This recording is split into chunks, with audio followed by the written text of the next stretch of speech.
Sekarang kita tahu bagaimana jaksa mengatakan bahwa suami dan ayah yang dituduh mencekik istrinya hingga tewas dan membunuh anak mereka yang belum lahir melarikan diri ke Italia beberapa minggu sebelum dia dijadwalkan untuk diadili. Bagaimana Lee Gili bisa kabur sampai ke belahan dunia lain, mengingat apa yang dituduhkan kepadanya benar-benar tidak masuk akal. Dan sekarang dia menghadapi dakwaan federal baru. Dan tunggu sampai saya memberitahu Anda nama palsu yang diduga dia gunakan untuk melarikan diri dan apa yang dikatakan pengacaranya yang terkenal kepada kami. Kami sedang menangani kasus yang disajikan oleh Law and Crime. Saya Chris Stewart.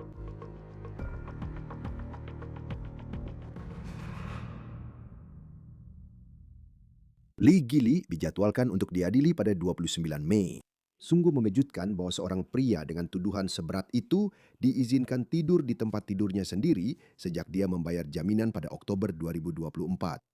Dan syarat-syarat jaminan itu tidak cukup untuk memastikan bahwa dia tidak akan melarikan diri. Dan bukan hanya ke satu negara, tapi ke dua negara. Ini adalah foto Gili bersama istrinya Krista. Dia diduga mencekiknya hingga tewas pada Oktober 2024 di dalam rumah mereka. Dokumen pengadilan menyebutkan bahwa dialah yang menelpon 911 tepat sebelum tengah malam dan dia diduga mengatakan kepada para medis bahwa Krista mengalami overdosis. Dokter mengatakan mereka menemukan bukti dugaan bahwa ibu ini yang sedang hamil 9 minggu saat kematiannya telah dicekik. Pembaruan besar semalam adalah bahwa pihak berwenang di Houston tampaknya telah melaksanakan surat perintah penggeledahan baru di rumah Gili setelah dia melarikan diri ke Italia. Sekarang, sebelum kita kembali ke kasus yang akan dihadapi Gili ketika dia kembali ke Amerika Serikat, saya ingin membahas situasi yang sedang terjadi di Eropa saat ini di mana Gili sedang ditahan. Jadi ini adalah pengaduan pidana federal baru. Pengaduan ini baru saja diajukan minggu ini setelah pihak berwenang Italia menahan Gili di Milan di bandara. Pihak berwenang AS sekarang mendakwanya atas tindakan melarikan diri lintas negara bagian untuk menghindari penuntutan. Dan inilah informasi baru yang diklaim pemerintah federal. Mereka mengatakan bahwa Gili naik penerbangan Air Canada dari Toronto ke Milan, tepatnya AC-894. Itu adalah penerbangan Air Canada yang secara rutin berangkat dari Toronto melalui Montreal lalu ke Milan, Italia. Penerbangan itu mendarat pada tanggal 3 Mei. Sekarang tidak jelas bagaimana Gili bisa pergi dari Texas ke Kanada saat dibebaskan dengan jaminan. Dia harus mengenakan alat pelacak GPS dan sekarang dia dituduh telah memotong alat itu. Sekarang saya ingin Anda mencoba memahami garis waktu ini bersama kami. Pihak berwenang Texas mengatakan pada hari Jumat 1 Mei sekitar pukul 9 malam, mereka mendapat pemberitahuan bahwa alat pelacak GPS Gili memunculkan peringatan bahwa talinya telah dirusak. Mereka menulis bahwa mereka mencoba menghubungi Gili, tetapi mereka belum mendengar kabar darinya hingga 4 Mei itu adalah hari Senin berikutnya. Dan pada saat itu, dia sudah berada di Italia. Sekarang, ini adalah sesuatu yang memang menimbulkan banyak pertanyaan. Karena Gili tidak hanya menghadapi pelanggaran ringan, dia menghadapi tuduhan pembunuhan berat yang terancam hukuman mati karena diduga membunuh istrinya dan anak yang belum lahir. Dan menurut pemerintah federal, pihak berwenang tampaknya tidak tahu di mana dia berada selama kurang lebih 2 atau 3 hari. Dan selama waktu itu, dia berhasil menyeberangi perbatasan ke Kanada dan kemudian melintasi Atlantik ke Milan. Sekarang, menurut pengaduan federal, Gulf Coast Violent Offenders Task Force yang mencakup anggota US Marshals, mereka baru memulai penyelidikan untuk mencari Gili pada tanggal 4 Mei. Gili diduga mendarat di Italia pada 3 Mei dan tampaknya identitas yang dia gunakan mungkin lolos pemeriksaan untuk masuk ke Kanada dan naik penerbangan ke Italia. Tapi begitu dia sampai di bandara Milan, identitas itu tampak tidak sah bagi otoritas Italia. Mereka mengatakan nama yang diduga dia gunakan adalah Jean-Luc Olivier dan dia dilaporkan memiliki paspor Belgia serta dokumen Belgia. Namun otoritas Italia mengatakan dokumen-dokumen itu palsu, mereka dipalsukan. Sekarang Gili ditolak masuk ke Italia dan dia ditahan. Dan pada saat itu tampaknya Gili diduga mengatakan nama aslinya dan bahwa dia sedang menunggu persidangan di Amerika Serikat atas tuduhan membunuh istrinya. Sekarang, Gili telah mengajukan suaka di Italia. Kita akan membahas lebih lanjut tentang itu sebentar lagi. Interpol di Roma memberitahu otoritas di Washington pada tanggal 4 Mei. Sekarang, Gili memang memiliki pengacara pembela terkenal dan pengacara itu tetap mendukung kliennya. Saya akan memberitahu Anda apa yang dia katakan tentang semua ini sebentar lagi. Tapi sebelum kita membahas itu, saya ingin membicarakan apa arti semua ini untuk kasus yang sedang dihadapi Gili di Amerika Serikat. Jadi ini adalah foto Lee saat dia menikahi Krista pada tahun 2017. pasangan ini memiliki 2 anak menurut keluarga Krista. Anak ketiga mereka sedang dalam kandungan pada saat kematiannya. Seperti yang Anda tahu, kami adalah konsultan perangkat lunak. Dan saya baru saja melalui proses membantu seorang teman memilih vendor perangkat lunak. Jadi ini adalah video yang kami temukan dari halaman LinkedIn lama Lee, hanya untuk memberi Anda gambaran tentang bagaimana pria ini menampilkan dirinya dan seperti apa suaranya sebagai pebisnis yang bekerja di industri perangkat lunak. Namun jaksa tampaknya siap untuk menampilkan gambaran yang sangat berbeda tentang siapa dirinya ketika dia menjalani persidangan. Baru beberapa minggu yang lalu, jaksa mengajukan sebuah dokumen yang memaparkan beberapa anekdot yang mungkin akan mereka sertakan dalam kesaksian saksi di persidangan. Jaksa mengatakan pada bulan Maret 2024, sekitar 6 bulan sebelum kematian Krista, Lee diduga memposting di Reddit bahwa dia, kutip, bosan dengan pernikahannya dan menginginkan seorang perempuan seusia mahasiswa untuk hubungan pertemanan yang disertai hubungan seksual. Lalu 7 Oktober itulah hari dugaan pembunuhan Krista. Jaksa mengatakan bahwa Lee membeli sebuah SUV Kia Telluride baru tanpa sepengetahuan Krista. Malam itu juga dia menelpon 911 dan mengatakan bahwa Krista overdosis. Sekarang, sehari sebelumnya, jadi sekarang tanggal 6 Oktober, jaksa mengatakan bahwa 2 teman melihat Lee di sebuah bar lokal di Houston di mana dia bertingkah aneh. Teman-teman itu mengatakan bahwa Lee memanggil putranya sendiri yang masih kecil dengan istilah kasar untuk orang-orang yang gay. Lalu sehari sebelumnya, anggota keluarga berada di sebuah pesta bersama Lee dan mereka juga mengatakan bahwa dia bersikap menjauh dan bertingkah aneh. Lalu pada tanggal 8 Oktober, jadi ini sehari setelah pembunuhan Krista, jaksa mengatakan bahwa Lee mengklaim bahwa dia diduga sedang, kutip, dijebak dan bahwa dia sedang menjadi target. Dia mengklaim bahwa dia perlu pergi ke luar negeri, kata jaksa, dan dia mengaku harus melakukannya demi menjaga dirinya sendiri. Lalu pada tanggal 10, jadi beberapa hari setelah Krista diduga dibunuh, Lee berbicara tentang meninggalkan daerah Houston, mengatakan bahwa dia ingin kembali ke kampung halamannya di Carolina Selatan. Dan dia mengatakan ingin kembali ke Carolina Selatan pada tanggal 12. Itu adalah hari yang sama ketika dia ditangkap dan didakwa oleh polisi atas pembunuhan Krista. Jaksa juga mengatakan bahwa Lee tidak mengizinkan anak-anaknya berbicara dengan keluarga Krista. Namun mungkin anekdot yang paling memberatkan yang diungkapkan jaksa adalah apa yang mereka katakan dilakukan Lee pada tahun 2023 karena jaksa menuduh saat itu Lee berselingkuh dengan seorang wanita di San Diego. Kemudian jaksa menuduh antara bulan April dan Mei 2025. Jadi ini terjadi saat dia sedang bebas dengan jaminan dan dituduh membunuh istrinya yang sedang hamil. Lee menghubungi wanita yang sama yang diduga pernah berselingkuh dengannya. Dan jaksa mengatakan bahwa dia berbicara dengan wanita itu tentang rencana untuk melarikan diri ke Meksiko dan bagian lain dunia. Lee diduga mengatakan bahwa dia bisa melepas alat pelacak GPS-nya. Dan dia juga dilaporkan berbicara dengan wanita yang diduga selingkuhannya itu tentang pernikahan untuk mendapatkan identitas baru. Dan dia bertanya kepada wanita ini apakah dia tahu identitas Meksiko yang bisa dia dapatkan untuk membantunya keluar dari negara itu. Sekarang penting untuk dicatat bahwa pada bulan yang sama ketika jaksa mengatakan komunikasi ini terjadi di beberapa platform online, Grand Jury Harris County mendakwa Lee Gilley atas tuduhan capital murder dalam kematian istri dan anaknya yang belum lahir.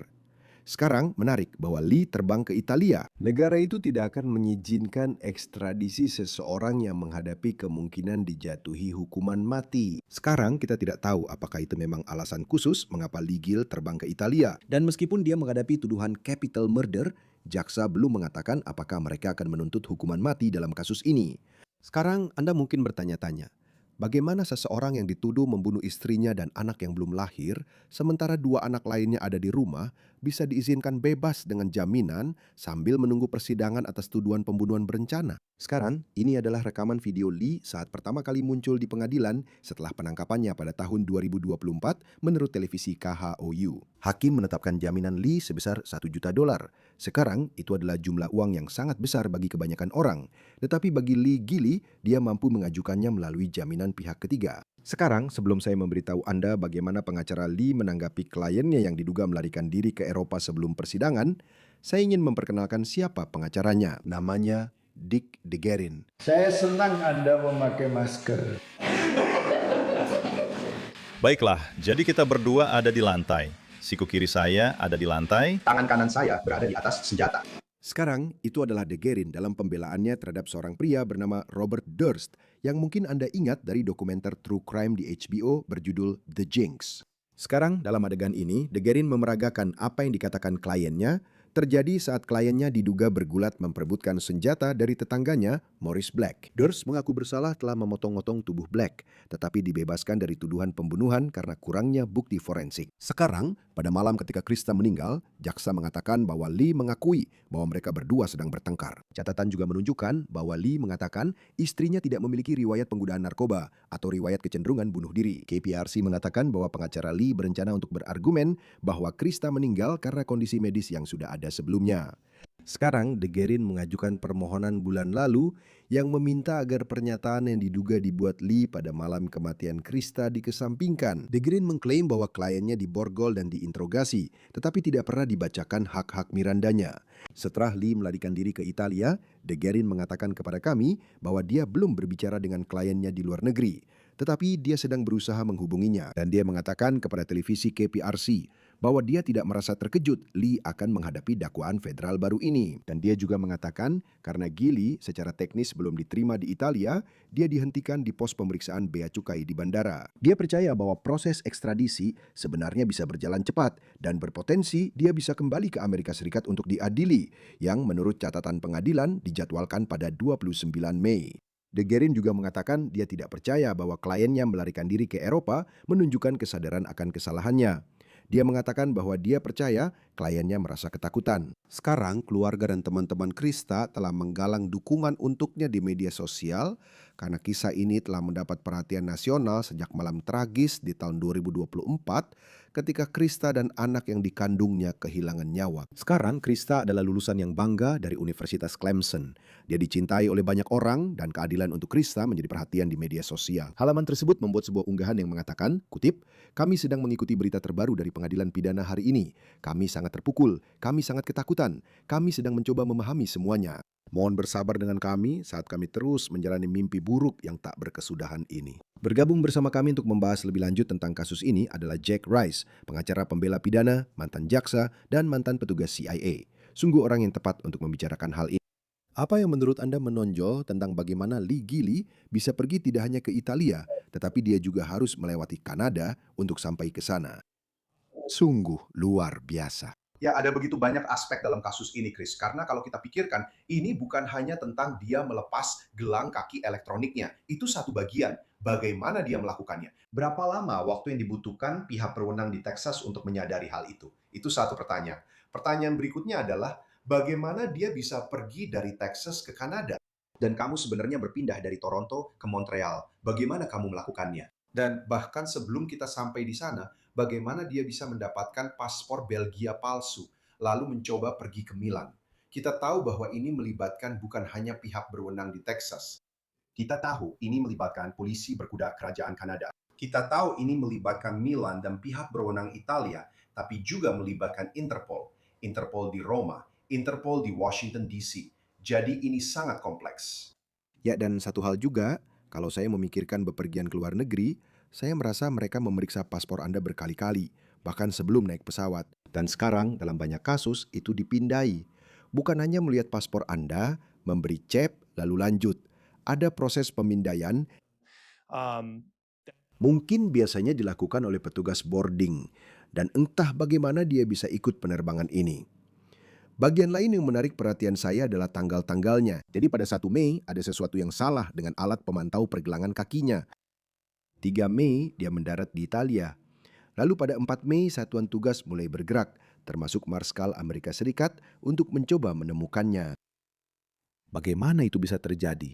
Dengan tuduhan yang dia hadapi, seharusnya begitu alat pemantau pergelangan kakinya mati, mereka langsung bergerak mencari tahu di mana dia berada. Ya, tidak diragukan lagi. Maksud saya pernah mengalami hal seperti ini dalam karir saya, di mana alat pemantau pergelangan kaki gagal berfungsi. Jadi yang terjadi adalah kadang-kadang alat itu gagal dalam hal koneksi antara tempat klien saya berada dan pihak berwenang. Jadi apa artinya itu? Apa respon yang masuk akal? Jika pernah ada masalah di masa lalu, terkadang yang mereka lakukan adalah menelpon dan menunggu. Jika itu terjadi pada hari Jumat, siapa yang melakukan pengawasan selama akhir pekan? Mungkin terlihat jelas, tapi tidak selalu begitu. Terkadang Anda melihat kesalahan manusia dan celah di mana seseorang bisa memanfaatkannya. Dan itulah yang dia pilih untuk lakukan dalam kasus seperti ini. Fakta bahwa ini memakan waktu 4 hari itu sudah terlalu lama dan itu tidak masuk akal. Seseorang seharusnya memperhatikan hal ini. Ketika keadaan memburuk, jawabannya adalah Anda harus bisa dihubungi lewat telepon dalam 1 menit. Anda harus bisa dihubungi lewat telepon dalam 10 menit. Anda harus bisa dihubungi lewat telepon dalam 1 jam. Tapi jika melebihi waktu itu, kami akan mengirim para marshal untuk mencari Anda. Jadi fakta bahwa mereka tidak melakukan itu benar-benar menyoroti, menurut saya, sebuah kesalahan dari pihak otoritas Texas. Salah satu aspek menarik dari kasus ini bagi saya adalah mereka awalnya menetapkan jaminan sebesar $1 juta. Jadi itulah maksudnya dalam kasus seperti ini. Ada beberapa yurisdiksi yang sebenarnya tidak membebaskan orang dan tidak harus membebaskan orang dengan jumlah jaminan dan syarat tertentu. Mereka sebenarnya tidak melakukan itu. Sekarang, di tempat saya, mereka diwajibkan untuk melakukannya. Sebenarnya, itu adalah persyaratan konstitusional bahwa mereka harus menetapkan jumlah jaminan. Namun pada saat yang sama, tentu saja ada kewajiban yang harus dipenuhi oleh pihak berwenang jika mereka akan membebaskan seseorang dengan syarat tertentu. Karena ingat, ini bukan hanya tentang mereka menjalani persidangan dan menghadapi kemungkinan konsekuensi dari sebuah dakwaan. Ini juga tentang kekhawatiran bahwa orang ini bisa saja menimbulkan ancaman bagi warga di Texas, atau bahkan di Kanada, atau bahkan di Milan. Itulah pertanyaan yang lebih besar yang menurut saya harus diingat oleh semua orang. Dan jaminannya tentu saja sekarang telah dicabut untuk saat dia kembali ke Amerika Serikat. Interpol terlibat dalam hal ini. Dan akhirnya, sepertinya pada tanggal 3, otoritas Italia di Bandara Milan merasa ada yang tidak beres dengan paspor ini. Lalu, dia mengaku, dia mengajukan suaka. Lalu, Interpol akhirnya menghubungi Interpol di Washington. Dan begitulah cerita ini terjadi. Bagaimana prosesnya? Maksud saya, prosesnya. Orang ini. Dan dia tampaknya mengakui, diduga, bahwa dia sedang diadili atau akan diadili atas kasus pembunuhan. Tapi dia mengajukan suaka. Bagaimana prosesnya? Lalu kabarnya akhirnya sampai, dan pasti itu adalah telepon yang mengejutkan bagi jaksa di Harris County. Anda menerima telepon dan mereka bilang, "Hey, kami menangkapnya di Milan." Bagaimana seluruh situasi itu berjalan? Ya, hal pertama ketika Anda menerima telepon di Texas, jawabannya adalah, wah, apakah kita benar-benar melakukan kesalahan? Dan memang begitu. Sekarang, mari kita bicara tentang Interpol secara umum. Kita bisa membahas soal paspor. Dan Anda sudah menyebutkannya sebelumnya dalam percakapan kita, tentang betapa canggihnya paspor saat ini, tentang bagaimana seseorang bisa mendapatkan paspor. Dalam kasus khusus ini, dia harus benar-benar menyerahkan paspor Amerikanya kepada pihak berwenang agar bisa dibebaskan. Ini bukan paspor Amerika. Dia benar-benar berhasil mendapatkan paspor Belgia palsu. Dan saya akan membahas sedikit lebih dalam tentang latar belakang intelijen saya di sini. Jika Anda perhatikan, dia juga memiliki dokumen lain. Nah, kadang-kadang dulu kami menyebutnya sebagai letter. Dan kami menyebutnya letter. Karena maksudnya adalah Anda akan berkata, oh, saya punya ini, saya punya itu, saya punya ini. Bisa saja itu SIM. Bisa saja itu Car2 AAA.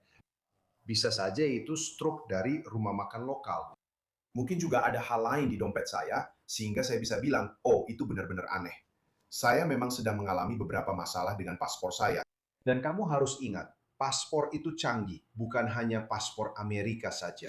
Sebenarnya, setiap paspor, terutama paspor Eropa, sangatlah kompleks. Ini bukan hanya soal menggunakan jenis pencahayaan yang berbeda. Mereka mencari fitur pengaman tertentu yang mereka tanamkan di dalam paspor-paspor itu. Maksud saya bisa bilang, saya berada di Italia dalam beberapa minggu terakhir.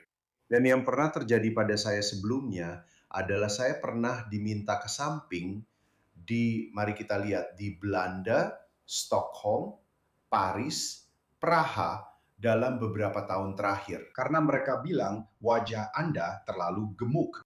Ya, itu karena COVID dan saya pikir itu kurang baik dari mereka. Kita semua pernah mengalami itu, ya. Ya, tapi itu memang benar. Jadi intinya bukan hanya jebakan yang ada di dalam paspor-paspor itu. Yang mereka cari adalah semua dokumen harus konsisten. Tapi mereka juga secara khusus memperhatikan orangnya dan memperhatikan perilakunya. Dan salah satu hal yang kamu dapatkan pelatihannya saat berurusan dengan DHS, Departemen Keamanan Dalam Negeri di sini, tapi kamu menghadapinya dalam skala internasional, adalah mereka mencari perilaku yang tidak konsisten. Jadi itulah salah satu hal yang jelas Dambia kerjakan ketika mereka menyebutkan dokumen lain. Dia berhasil meyakinkan seseorang di Toronto, dia berhasil meyakinkan seseorang di Montreal bahwa dia cukup dekat dan pasti ada semacam masalah. Tapi ini juga menunjukkan, apakah itu seharusnya cukup? Tidak, tetapi nyatanya cukup. Tapi kembali ke pertanyaan awal Anda soal Interpol. Interpol adalah organisasi yang menarik karena tidak berbasis di sini. Ini adalah organisasi internasional. Organisasi ini didirikan sekitar 110 tahun yang lalu. Dan yang terjadi adalah sebenarnya markasnya berada di Lyon. Tapi yang mereka lakukan adalah mereka telah menciptakan keterhubungan antar hampir setiap negara. Dan ini benar-benar menyoroti fakta bahwa ada pendekatan antar lembaga dan organisasi internasional terhadap masalah seperti ini. Dan ini benar-benar menyoroti betapa pentingnya hal ini. Maksud saya bisa memberi Anda contoh sederhana seperti kasus Ted Bundy kan? Ingat pembunuh berantai itu? Masalah yang terjadi pada kasus Ted Bundy di Amerika Serikat adalah bahkan saat itu kita tidak mendapatkan kerjasama dan komunikasi antar yurisdiksi. Jadi di negara bagian Washington, di Wyoming, di Idaho, di Florida, berbagai kejadian terjadi dan tidak ada yang bisa menghubungi pihak lain. Dan tidak ada yang tahu apa yang sedang terjadi. Nah, mereka menyadari bahwa itu adalah masalah, sama seperti yang kita lihat dengan Interpol. Jadi dalam kasus ini, ketika ada sesuatu yang terjadi di Kanada, itu langsung diteruskan ke Interpol. Lalu yang terjadi adalah kasus itu diteruskan ke Roma karena mereka tahu dia akan terbang ke Milan. Jadi yang kita miliki adalah keterhubungan.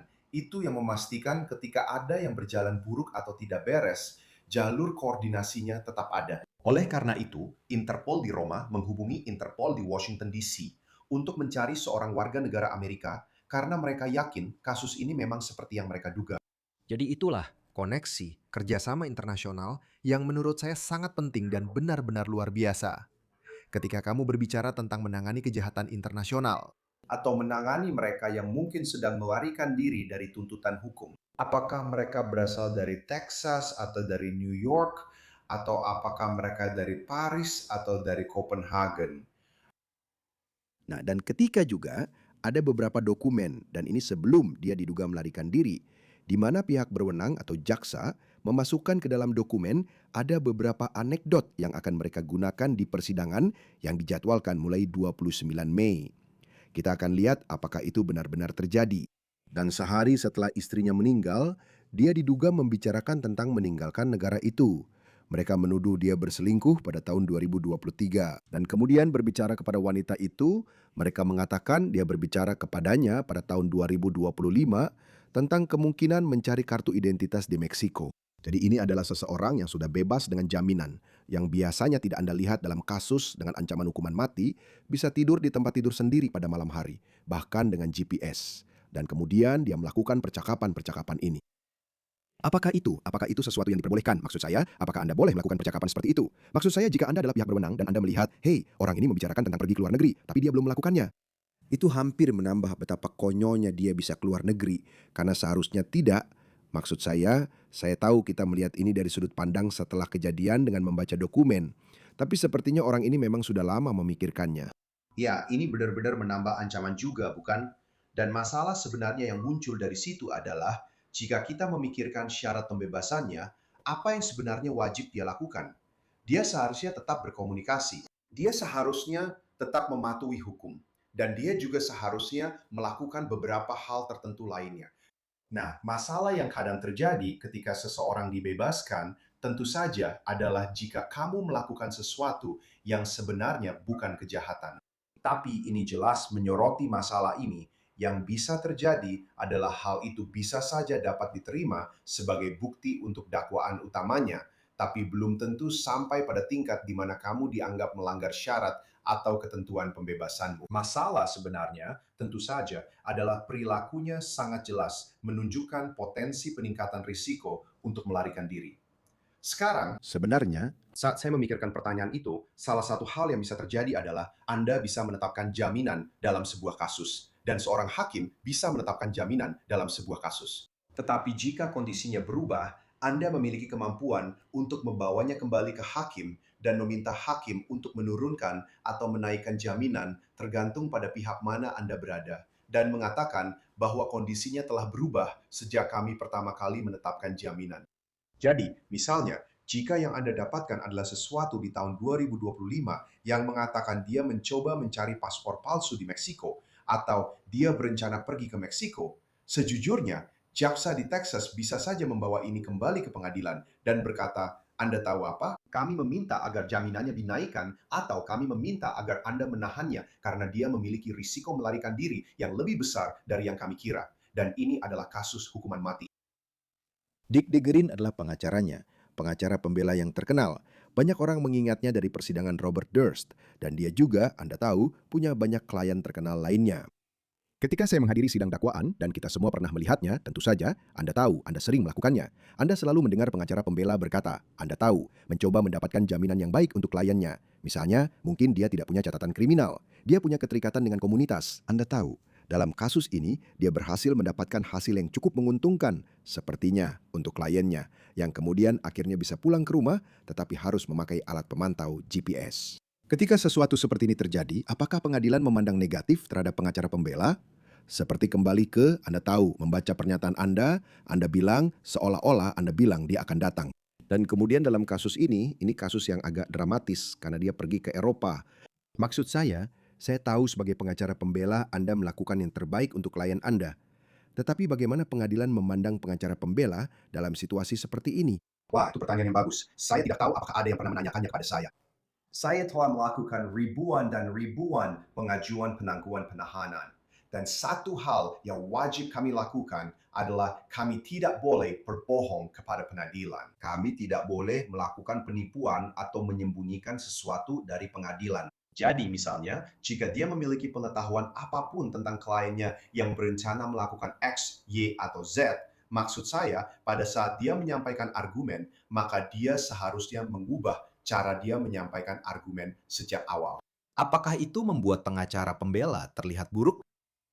Iya, saya sudah sering masuk ke pengadilan di mana orang-orang melihat saya dan langsung menilai saya seperti ini atau itu karena jenis klien yang saya wakili. Saya punya banyak klien saat ini yang kasusnya adalah kasus pembunuhan, termasuk kasus pembunuhan dengan banyak korban. Dan kadang-kadang saya masuk ke pengadilan dan saya berhadapan dengan jaksa serta hakim yang sedang memperhatikan saya. Pada dasarnya, mereka berasumsi bahwa karena tipe orang yang menurut mereka saya wakili, entah bagaimana karena asosiasi, saya juga dianggap seperti mereka. Dan secara rutin, saya harus memastikan bahwa semua orang di ruangan itu memahami peran saya. Dan terkadang saya melakukannya dengan berkata, Yang Mulia, mari kita perjelas posisi saya di sini. Dan saya harus melakukan itu kepada para hakim. Dan saya rasa saya baru menyadarinya sekarang, Chris, karena saya sudah melakukannya begitu lama, sehingga saya sering berada di depan hakim-hakim yang dulu saya ajari menjadi pengacara ketika mereka masih menjadi asisten hukum. Ya. Benar kan? Ketika mereka masih di sekolah hukum, saya sebenarnya mengajari mereka cara melakukan pekerjaan yang sekarang mereka lakukan. Dan sekarang saya berada di depan banyak hakim yang saya ingat ketika mereka masih berusia sekitar 23 tahun. Dan Anda tahu, maksud saya, kalau kita bicara tentang pengacaranya, Dick, atau banyak pengacara hebat lainnya di kota ini dan di seluruh negeri, percayalah, kami cukup tahan banting. Kami bisa menanggung serangan seperti itu terus-menerus, karena memang itulah yang kami lakukan. Dan dia punya Dick DeGuerin, pengacara pembelanya. Anda tahu, salah satu komentar yang dia buat adalah, dia khawatir karena ini terjadi secara tiba-tiba, jika ini dipresentasikan di persidangan, itu akan terkesan menunjukkan bahwa dia sadar dirinya bersalah, bahwa dia melarikan diri karena dia melakukannya, dan dia mencoba lari dari kenyataan. Dia berargumen bahwa kliennya hanya ketakutan. Bagaimana argumen itu bisa terlihat di mata juri? Seperti apa juri akan memandang situasi ini jika benar-benar dipresentasikan di pengadilan bahwa dia melarikan diri ke Milan, Italia? Itu terlihat buruk. Maksud saya, kita akan mencoba memperbaikinya. Tapi kamu tahu, kamu tidak bisa memperbaiki sesuatu yang sudah buruk seperti ini. Tidak bisa. Tidak bisa. Faktanya, juri akan melihat ini dan mereka akan semakin tidak menyukai orang ini. Sekarang, ada banyak aspek dan tuduhan dalam kasus ini, termasuk fakta bahwa istrinya, Krista, sebenarnya sedang hamil saat itu. Hal itu sendiri akan membuat juri merasa ngeri dengan masalah ini. Dan itu adalah kenyataan yang harus dihadapi olehnya dan pengacaranya, Dick. Tapi setiap ada unsur pelarian seperti ini, itu makin memberatkan. Dan jaksa penuntut benar-benar sedang bersiap untuk menggunakan tindakan buruk tersebut. Ingat, Anda bisa menggunakan jika Anda bisa memasukkannya tindakan buruk sebelumnya, hal-hal yang pernah terjadi. Bahkan, ada beberapa dokumen yang sudah sempat saya lihat dalam kasus ini, di mana mereka mencoba memasukkan bahwa mungkin ada seorang selingkuhan dan beberapa pernyataan lain yang dia buat. Mereka akan mencoba memasukkan hal-hal itu ke dalam persidangan itu sendiri. Pada saat yang sama, tindakan buruk setelah kejadian, yaitu yang terjadi setelah tuduhan itu sendiri, juga bisa dicoba untuk dimasukkan, karena hal-hal itu benar-benar mencerminkan rasa bersalah.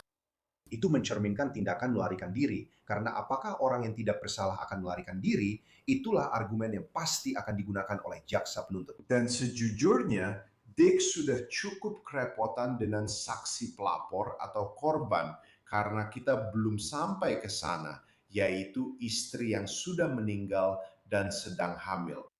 Itu saja sudah cukup membuat dia sibuk. Jadi ini hanya akan menambah beban itu. Dan terakhir, berdasarkan apa yang kita ketahui tentang bukti dalam kasus ini, dokter forensik mengatakan bahwa Lee Gili mencekik istrinya sampai mati. Saya membaca di KPRC TV bahwa Dick DeGuerin banyak pembelaan mungkin akan berpusat pada kondisi medis yang sudah ada sebelumnya. Dan argumen yang akan diajukan jika kasus ini benar-benar disidangkan adalah bahwa dia meninggal karena kondisi medis yang sudah ada sebelumnya. Sebagai pengacara pembela, sebagai mantan jaksa, bagaimana Anda menangani kasus pencekikan seperti ini? Apa saja tantangan yang akan mereka hadapi jika kasus ini benar-benar disidangkan? Nah, mari kita pikirkan tentang sifat tuduhan itu sendiri dan kondisi medis yang diduga sudah ada sebelumnya. Maksud saya, salah satu tantangan yang akan dihadapi kedua belah pihak adalah membuktikan apakah memang ada kondisi medis yang sudah ada sebelumnya. Dan yang lebih penting yang kita miliki adalah kita punya cukup banyak informasi. Dan Anda tidak hanya akan melihat dokter forensik datang dan mengatakan apa penyebab kematian, bagaimana kondisi tubuh saat itu. Maksud saya, misalnya, kita bicara tentang kasus pencekikan. Salah satu hal pertama yang selalu saya cari adalah sesuatu yang disebut perdarahan retina bilateral. Ini adalah mata merah di mana pada dasarnya terjadi sesuatu yang menyebabkan trauma nyata yang menjalar ke kepala. Sebenarnya ada tulang yang bisa patah yang letaknya di leher dan Anda mencari itu. Dan jika itu terjadi, semua itu adalah bagian dari keseluruhan. Apakah ada trauma lain di area sekitar punggungnya? Dan itu adalah bagian dari hal yang dibicarakan oleh jaksa, tapi juga bagian dari pencekikan. Jadi pertanyaannya, bagaimana kondisi tubuhnya? Lalu dari pihak jaksa, Anda akan memiliki ahli lain yang akan datang dan membicarakan tentang kondisi yang sudah ada sebelumnya, dan menjelaskan apa itu kondisi yang sudah ada sebelumnya, apa pengaruhnya terhadap tubuh, dan apa pengaruhnya terhadap tubuh yang kemudian diserang. Jadi Anda akan mendapatkan kedua sisi dari hal itu. Sekarang, pada saat yang sama, pihak pembela bisa melihat kasus ini dan mereka bisa membuat daftar. Dan ada sekitar 18 atau 19 hal berbeda yang mungkin Anda temui dalam kasus pencekikan. Dan seringkali Anda tidak melihat banyak dari hal-hal tersebut. Dan Anda tidak perlu melihat banyak dari hal-hal tersebut, tapi Anda mungkin saja memiliki 17, 18, atau 19 dari hal-hal itu. Dan jika 14 diantaranya tidak ada, ya, saya akan menghabiskan banyak waktu untuk membuktikan bahwa ini bukan pencekikan karena saya tidak melihat perdarahan itu. Karena Anda sebenarnya tidak harus melihatnya, tapi saya mungkin akan menggunakan itu. Dan sekarang saya bisa kembali berdasarkan apa yang dilakukan oleh jaksa penuntut. Dan saya bisa menggunakan ahli saya sendiri. Sebagian dari ini adalah tentang pertanyaan antara ahli dengan ahli. Dan jika tidak ada orang lain di ruangan itu, yang kita miliki hanyalah bukti forensik. Yang kita miliki hanyalah jasad. Dan itu tidak selalu mudah, tidak semudah yang Anda pikirkan. Ya, dan kita akan lihat apa yang terjadi. Akan ada banyak perhatian pada persidangan ini ketika dimulai sebelum Lee Gili pergi ke Eropa. Dan sekarang banyak orang akan terus memperhatikan kapan dia kembali dan bagaimana kelanjutan kasus ini. Jack Rice, selalu senang Anda hadir di Law and Crime. Percakapan yang hebat. Terima kasih sudah hadir di sini. Sungguh senang, terima kasih. Itu saja untuk On The Case yang dipersembahkan oleh Law and Crime. Berlangganan kanal kami di YouTube dan Spotify. Kami juga melakukan streaming di Peacock. Saya Chris Stewart, sampai jumpa di lain waktu.